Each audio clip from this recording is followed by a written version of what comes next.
Hi everyone, welcome back to my channel Doctor for All with Dr. Rakshinda. Hope you all are doing good. आज फिर मैं आपके साथ एक बहुत ही कॉमन टॉपिक डिस्कस करने जा रही हूँ जो मैं अपने डेली प्रैक्टिस में देखती हूँ, और वो है bloating of abdomen after eating, या खाने के बाद जो पेट फूलने की प्रॉब्लम बहुत सारे लोग कंप्लेन करते हैं।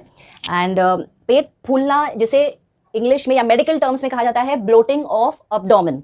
सो let's begin fast without any delay. Bloating of abdomen या पेट फूलना एक बहुत ही कॉमन प्रॉब्लम है।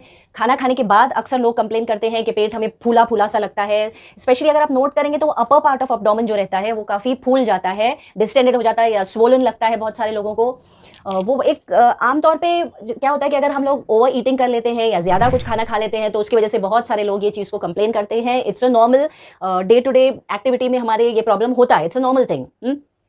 Now the 7 important very important tips मैं आपसे आज शेयर करने जा रही हूँ जिससे आप ये कॉमन प्रॉब्लम को प्रिवेंट कर सकते हैं, काफ़ी हद तक अवॉइड भी कर सकते हैं। ओवर ईटिंग अवॉइड करनी है, ज़्यादा खाना ओवर नहीं खाना है, हमें एक लिमिट होना चाहिए। 1/3 of your stomach should be left, like आपको ऐसा नहीं कि पूरा जब तक आपको ऐसा लग रहा है कि एकदम पेट भर गया है, ओवर टाइट हो गया, तब तक हम लोग खाते हैं, वैसा नहीं करना है। 1/3 of your stomach should be empty. So just avoid over eating, और हरिडली आपको नहीं खाना है। यानी हम लोग जल्दी जल्दी खाना खा लेते हैं तो उससे हम लोग बहुत ओवर ईट कर लेते हैं, हमारे ब्रेन को सिग्नल्स नहीं मिल पाते हैं, हम लोग खाते रहते हैं। तो ओवर ईटिंग हमको अवॉइड करनी है अगर ये प्रॉब्लम को हमको प्रिवेंट करना है। तो कुछ पेशेंट्स ये भी कंप्लेन करते हैं कि पेट फूला रहता है, काफ़ी कड़क हो जाता है, सूजन जैसी लगती है खाने के बाद, या किसी को डकारें आती हैं, सूखी डकारें, या खट्टा पानी वाटर ब्रैश जिसे कहते हैं वो भी आता है डकार के साथ। थोड़ा सा माइल्ड पेन हो जाता है खाने के बाद, क्रैम्पी पेन, यानी स्टमक की जगह पे किसी किसी को हल्का सा पेन भी होने लगता है, गैस पास होती है, और हल्का पेन, इट्स डिस्कम्फर्ट जिसे बोलेगा, नॉट अ सिवियर पेन। इन जो ब्लोटिंग ऑफ एब्डोमेन की कंप्लेन करते हैं तो उनके साथ ये भी सारी सिम्टम्स अक्सर पेशेंट्स बोलते हैं। खाना थोड़ा सा कम खाना है, आहिस्ते आहिस्ते चबाइए, माइंडफुल ईटिंग जिसको बोलते हैं कि चू योर फूड, एक एक निवाले को हमें बराबर चबा के खाना है, फास्ट हरिडली नहीं खाना है, जिसकी वजह से हम गैस भी स्वॉलो करेंगे, lot of gas, and over bloating of abdomen हो जाएगा।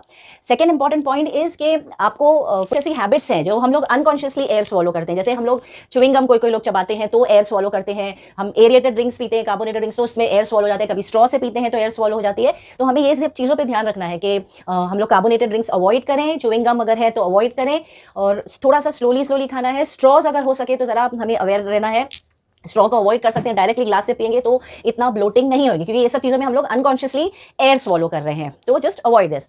थर्ड इंपॉर्टेंट पॉइंट है कि या फैटी फूड है या जिसमें हाई फाइबर डाइट है तो उससे भी गैस प्रोड्यूस होती है, तो वो चीज़ें हमको अगर अवॉइड कर सकते हैं, जैसे बीन्स है, राजमा है, जितने भी बीन्स है वो खाने से क्या होता है कि ज़्यादा गैस प्रोड्यूस होती है, तो उससे ब्लोटिंग ऑफ एब्डोमेन होता है, पेट फूला फूला रखता है। तो अगर वो अवॉइड कर सकते हैं, ज़्यादा फैटी चीज़ें तो अवॉइड करना है।